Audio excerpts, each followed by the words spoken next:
Hey guys, ఎలా ఉన్నారు? ఇవాల్టి వీడియోలో మనం 2026లో రిలీజ్ అయిన one of the best survival horror movie అయిన సెండ్ హెల్ప్ మూవీ ఎక్స్ప్లెనేషన్ చూద్దాం. కేవలం మూవీ స్టోరీ ఎక్స్ప్లెనేషన్ కాకుండా మూవీలోని hidden details and character study కూడా ఈ వీడియోలో నేను డిస్కస్ చేస్తాను. ఇలాంటి మరెన్నో ఇంట్రెస్టింగ్ వీడియోస్ ని మీరు మిస్ అవ్వకుండా ఉండాలంటే మన యూట్యూబ్ ఛానల్ కి సబ్స్క్రైబ్ చేసుకోవడం మాత్రం అస్సలు మర్చిపోవద్దు. ఈ మూవీలో మన మెయిన్ లీడ్ పేరు వచ్చేసి లిండా. ఈమె ఒక కార్పొరేట్ కంపెనీలో 7 సంవత్సరాల నుంచి అకౌంటెంట్ గా పనిచేస్తూ ఉంటుంది. డోనవన్ అనే ఒక వ్యక్తి లిండా దగ్గరికి వచ్చి కంపెనీ రిపోర్ట్ అయిపోయిందా అని అడుగుతాడు. లిండా ఏమో కంపెనీ రిపోర్ట్ తో పాటు ప్రొజెక్షన్స్ మీద కూడా నేను వర్క్ చేస్తున్నా అని చెప్తుంది. అండ్ అలాగే తాను ప్రిపేర్ చేసిన అన్ని రిపోర్ట్స్ ని కూడా డోనవన్ తీసుకుని CEO దగ్గరికి వెళ్తూ ఉంటే లిండా కూడా అతని వెనకాలే వెళ్తుంది. డోనవన్ ఏమో నువ్వు అవసరం లేదు, నేను తీసుకువెళ్ళిస్తా, నీ పేరు ఈ ఫైల్స్ మీద ఉంది కదా అని అంటాడు. సో ఇంక లిండా కూడా అక్కడే ఉండిపోతుంది. డోనవన్ CEO రూమ్ కి వెళ్ళాక లిండా పేరుని తీసేసి ఆ పేపర్ ని డస్ట్బిన్ లో పడేసి ఆ రిపోర్ట్స్ అన్ని అతనే చేసినట్టు బిల్డప్ కొడతాడు. ఇదంతా లిండా పక్క నుంచి చూస్తూనే ఉంటది, కానీ ఏం చేయదు. ఇంకా లిండా తన ఇంటికి వచ్చేస్తుంది. తను పెంచుకునే ఒక పక్షితో తను మాట్లాడుతూ ఉంటుంది. ఏమనంటే, రేపు బ్రాడ్లీ ప్రెస్టన్ కొత్త CEO అవుతాడు. వాళ్ళ నాన్న బతుకున్నప్పుడు నన్ను నెక్స్ట్ వైస్ ప్రెసిడెంట్ ని చేస్తా అన్నాడు. రేపు బ్రాడ్లీ CEO అయ్యాక నన్ను వైస్ ప్రెసిడెంట్ చేయొచ్చు. ఆ కంపెనీకి నేను చాలా చేశాను, నేను ఆ కంపెనీకి చాలా అవసరం అని ఆ పక్షితో మాట్లాడుతూ ఉంటుంది. అండ్ ఆ తర్వాత రోజు బ్రాడ్లీ ప్రెస్టన్ CEO అవుతాడు. అందరూ అతన్ని అప్రిషియేట్ చేస్తూ ఉంటారు. లిండా అలానే బ్రాడ్లీతో మాట్లాడుతుంది. మీ ఫాదర్ చనిపోయినందుకు చాలా సారీ అంటుంది. బ్రాడ్లీ వాళ్ళ అసిస్టెంట్ ఏమో మీ నాన్నగారు నెక్స్ట్ వైస్ ప్రెసిడెంట్ ని లిండానే చేస్తా అన్నారు అని బ్రాడ్లీతో అంటాడు. కానీ బ్రాడ్లీ మాత్రం తన ఫ్రెండ్ అయిన డోనవన్ ని వైస్ ప్రెసిడెంట్ గా చేస్తాడు. ఇది లిండాకి అసలు ఏమాత్రం నచ్చదు. ఇంకా లిండా డైరెక్ట్ CEO క్యాబిన్ కి వెళ్తుంది.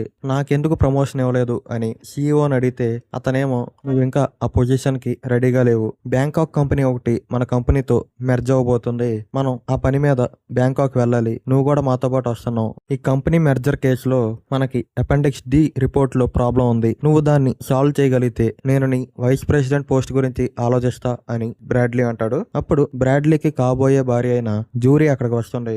జూరీని లిండాకి బ్రాడ్లీ పరిచయం చేస్తాడు. జూరీ చేతికి ఒక డైమండ్ రింగ్ ఉంటది. దాన్ని లిండా గమనిస్తుంది. సో ఇంక నెక్స్ట్ రోజు ఏమో లిండా బ్యాంకాక్ ట్రిప్ కోసం ఆ ఫ్లైట్ దగ్గరికి వస్తుంది. అందరికంటే ఆమె లేట్ గా వస్తుంది. సో ఇంక అందరూ ఆ ఫ్లైట్ లో ఎక్కుతారు. ఫ్లైట్ బయలుదేరుతుంది. లిండా ఏమో ఫ్లైట్ లో అపెండిక్స్ D రిపోర్ట్ మీద వర్క్ చేస్తూ ఉంటుంది. కానీ మిగతా వాళ్ళందరూ ఏమో లిండాకి సంబంధించిన ఒక వీడియోని చూస్తూ నవ్వుకుంటూ ఉంటారు. ఆ వీడియోలో లిండా సర్వైవల్ స్కిల్స్ గురించి చెప్తూ ఉంటుంది. అది వాళ్ళకి చాలా కామెడీగా అనిపించి లిండా ముందరే చాలా ఎగతాళి చేస్తూ ఆమెను మాట్లాడుతూ ఉంటారు అండ్ చాలా నవ్వుకుంటూ ఉంటారు. అది లిండా చూసి తట్టుకోలేదు. తాను కంప్లీట్ చేసిన ఆ అపెండిక్స్ D రిపోర్ట్ ని ఆమె సేవ్ చేయదు.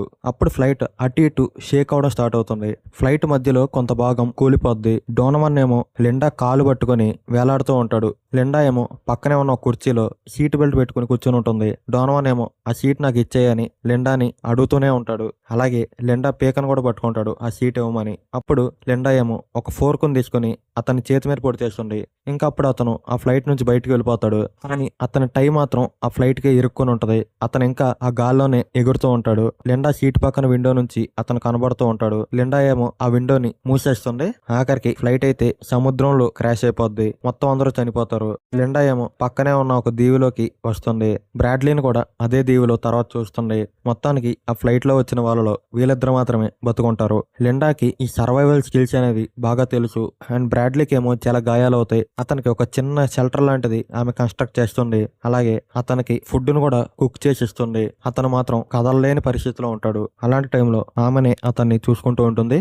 మనం ఇంకా ఎన్ని రోజులు ఇక్కడే ఉండాలని బ్రాడ్లీ అడిగితే లిండా ఏమో నాకు తెలియదు, మనల్ని ఎవరో ఒకరు కనిపెట్టాలి, ఎవరినైనా కాంటాక్ట్ అవ్వడానికైనా సరే ట్రాన్స్ఫర్ కూడా పనిచేయట్లేదు అని లిండా అంటుంది. బ్రాడ్లీకి ఏమో కొంచెం కోపం వచ్చి నువ్వు నా కోసం పనిచేస్తున్నావు, అది మర్చిపోకు అని లిండాతో అంటాడు. లిండా అప్పుడు తన వస్తువులు తీసుకుని బ్రాడ్లీ నుంచి దూరంగా వెళ్ళిపోతుంది. ఫస్ట్ లో బ్రాడ్లీ బాగానే ఉన్నా సరే లిండా ఎప్పుడు వస్తుందా అని కొన్ని రోజులకి ఎదురు చూస్తూ ఉంటాడు. అతని దగ్గర వాటర్ కూడా ఉండవు. అండ్ అతను కదలలేని పొజిషన్ లో ఉంటాడు. అండ్ అప్పుడు ఒక రోజు లిండా వస్తుంది, అతనికి వాటర్ ని ఇస్తుంది. నువ్వు రావేమో అని నేను చాలా భయపడ్డా అని బ్రాడ్లీ అంటాడు. అప్పుడు లిండా ఏమో ఆ అడవిలో ఒక అడవి పని తిరుగుతుంది, నేను దాన్ని వేటాడడానికి వెళ్తున్నా అని బ్రాడ్లీతో చెప్తుంది. కానీ బాస్ గా ఉన్నప్పుడు అప్పుడప్పుడు కొన్ని కష్టమైన నిర్ణయాలు తీసుకోవాలి, నీ ప్రమోషన్ సంగతి కూడా అంతే అని బ్రాడ్లీ అంటాడు. లిండా ఏమో అడవి పంది కోసం వెతుకుతూ ఉంటే అడవి పంది కనబడుతుంది. దాన్ని చాలా దారుణంగా చంపేస్తుంది.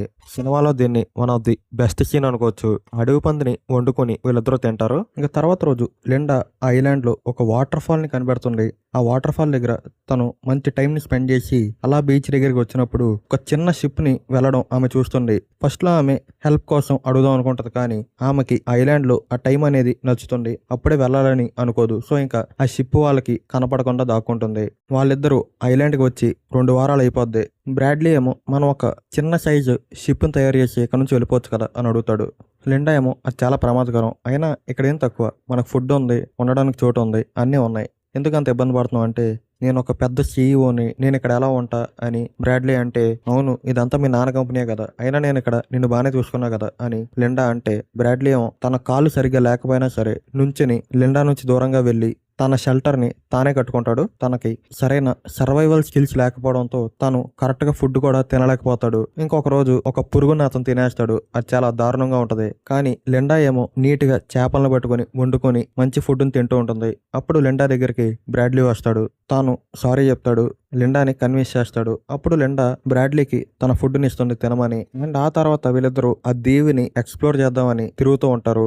ఒక సన్నటి దారిలో వాళ్ళిద్దరూ వెళ్తూ ఉంటారు. ఆ దారి మధ్యలో కొన్ని బెర్రీస్ ఉంటాయి. ఆ బెర్రీస్ ని లిండా తీసుకుని ఆ బెర్రీస్ లో విషం ఉందా లేదా ఎలా తెలుసుకోవాలి అని చెప్తుంది. వాటిని చేతి మీద రుద్దుకుంటే చెయ్యి ఎర్రగా అవుతాయి, వాటిలో విషం ఉన్నట్టు అని లిండా అంటుంది. అండ్ ఆ దీవిలో ఒక ప్లేస్ లో ఎక్స్ షేప్ లో రాళ్ళు ఉంటాయి, అటువైపు పొరపాటును కూడా వెళ్ళొద్దు అని బ్రాడ్లీతో అంటది. ఎందుకంటే ఆ ప్లేస్ చుట్టూ కూడా దురద చెట్లు మాత్రమే ఉంటాయి, పొరపాటును వెళ్తే నీకు చాలా ర్యాషెస్ అనేవి వస్తాయి అని లిండా అంటుంది. ఇంకా తిరిగి వచ్చే సమయంలో లిండా ఒక ప్లేస్ దగ్గర ఆ ప్లేస్ పగిలిపోయి కింద పడిపోయేలాగా ఉంటుంది. అప్పుడు బ్రాడ్లీ ఆమెను పట్టుకుని పైకి లాగుతాడు.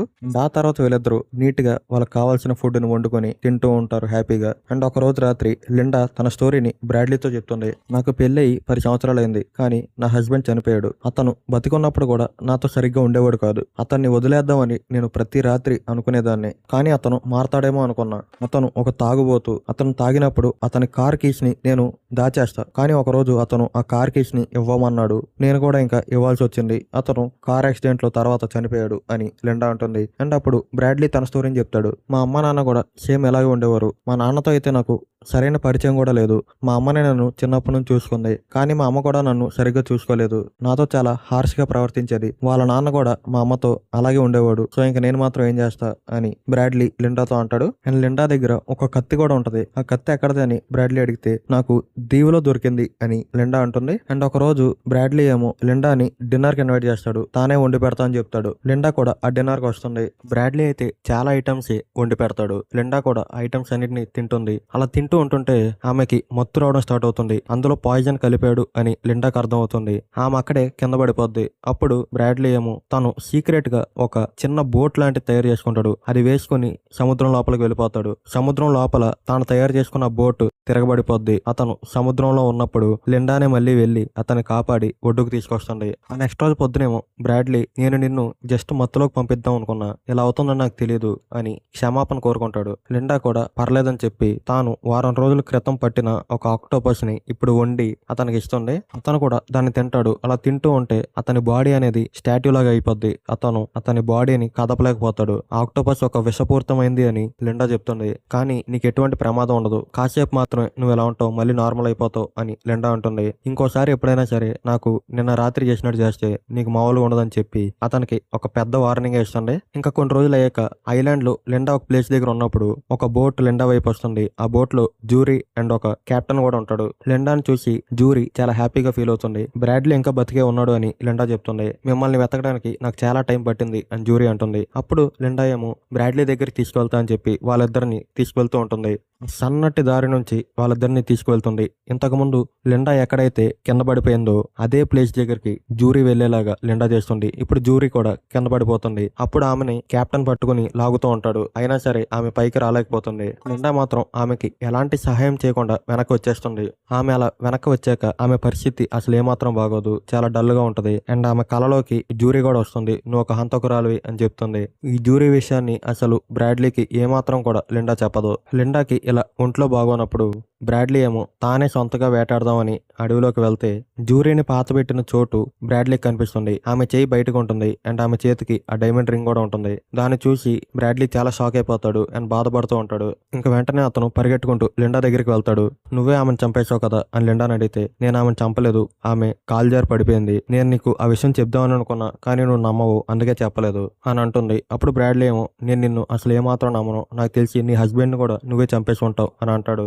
ఆ తర్వాత వీళ్ళిద్దరి మధ్య చాలా వైలెంట్ ఫైట్ అనేది ఒకటి జరుగుతుంది అండ్ లిండా ఏమో జూరీకి సంబంధించిన ఆ డైమండ్ రింగ్ ని మింగేస్తుంది. ఇంకా అప్పుడు బ్రాడ్లీ ఏమో 2 రాళ్ళు ఎక్స్ షేప్ లో ఉంటాయి కదా, ఆ ప్లేస్ కి పరిగెట్టుకుంటూ వెళ్తాడు. లిండా కూడా అదే ప్లేస్ కి వెళ్తుంది అండ్ బ్రాడ్లీకి ఆ ప్లేస్ లో ఒక పెద్ద విల్లా కనిపిస్తుంది. చూసి షాక్ అవుతాడు, లోపలికి వెళ్తాడు. తనకంటే ముందే లిండా ఆ విల్లాలో ఉంటుంది. సీసీ కెమెరాల్లో బ్రాడ్లీని చూస్తూ ఆమె మైక్ లో మాట్లాడుతూ ఉంటుంది. మనల్ని కాపాడే ఛాన్స్ వేరే వాళ్ళకి ఇంతకు ముందే వచ్చింది కానీ నేనే వాళ్ళకి కనిపించలేదు, కానీ నాకు ఇంకా కొంచెం సమయం కావాలనిపించి నేను వాళ్ళకి కనపడలేదు. నేను వాళ్ళు వచ్చిన బోట్ ని ఫాలో అవుతూ వెళ్తే నాకు ఈ విల్లా కనిపించింది. ఈ విల్లాలో పనిచేసే వర్కర్స్ ద్వారా నాకు ఈ విల్లా లోపలికి రావడానికి పాస్వర్డ్ ఏంటో తెలిసింది.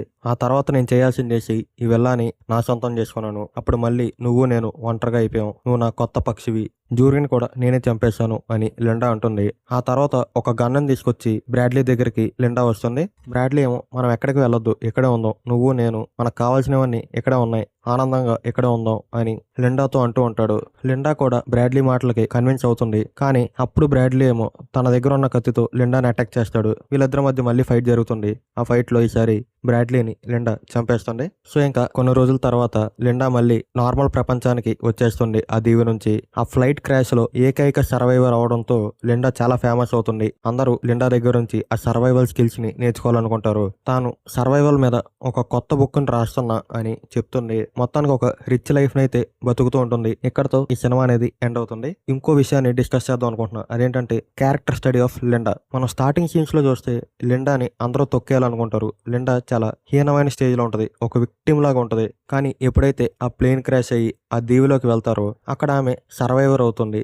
ఆ తర్వాత బ్రాడ్లీని తన కంట్రోల్లోకి తీసుకుంటుంది. అతన్ని మ్యానిపులేట్ చేయడం స్టార్ట్ చేస్తుంది అండ్ ఆ తర్వాత జూరీని హత్య కూడా చేస్తుంది. ఎందుకంటే తన పవర్ అనేది ఆ దీవిలో ఎక్కువ ఉంది బ్రాడ్లీతో పోలిస్తే. ఆ పవర్ అనేది ఆమెకు బాగా నచ్చింది, అందుకే ఆ దీవిని కూడా వదిలి వెళ్లాలనుకోలేదు. అండ్ ఆఖరికి మళ్ళీ ఆ దీవి నుంచి వెనక్కి వచ్చాక ఆమె చాలా ఫేమస్ పర్సనాలిటీ అయింది, ఒక గొప్ప వ్యక్తిలాగా అయిపోయింది. ఆమె అనుకున్నది మొత్తం సాధించింది. ఒక విక్టిమ్ నుంచి విలన్ లాగా లిండా ఎలా ట్రాన్స్ఫార్మ్ అయిందో చాలా క్లియర్ గా మనకి డైరెక్టర్ శామ్ రైమీ గారు చూపించారు. కంపెనీలో ఉన్నప్పుడు వాళ్ళ బాస్ లిండా మీద అధికారాన్ని చూపించేవాడు. సేమ్ అలాగే లిండా కూడా దీవిలో తన అధికారాన్ని వాళ్ళ బాస్ మీద చూపించేది. ఒకసారి అధికారం వచ్చాక ఎవరైనా ఒకటే అని కూడా మనం ఈ సినిమా నుంచి అర్థం చేసుకోవచ్చు. సో అది మరి ఈ వీడియో మీకు ఎలా అనిపించింది కింద కామెంట్ చేయండి. అలాగే వీడియో నచ్చిందా, నచ్చితే లైక్ చేయండి. అలాగే ఇంతవరకు మీరు మన ఛానల్ కి సబ్స్క్రైబ్ చేసుకోకపోతే వెంటనే సబ్స్క్రైబ్ చేసుకోవడం మాత్రం అసలు మర్చిపోవద్దు. నేను మీ ఫిల్మీ ట్రాక్స్ మనం మరొక ఇంట్రెస్టింగ్ వీడియోతో మళ్ళీ కలుద్దాం.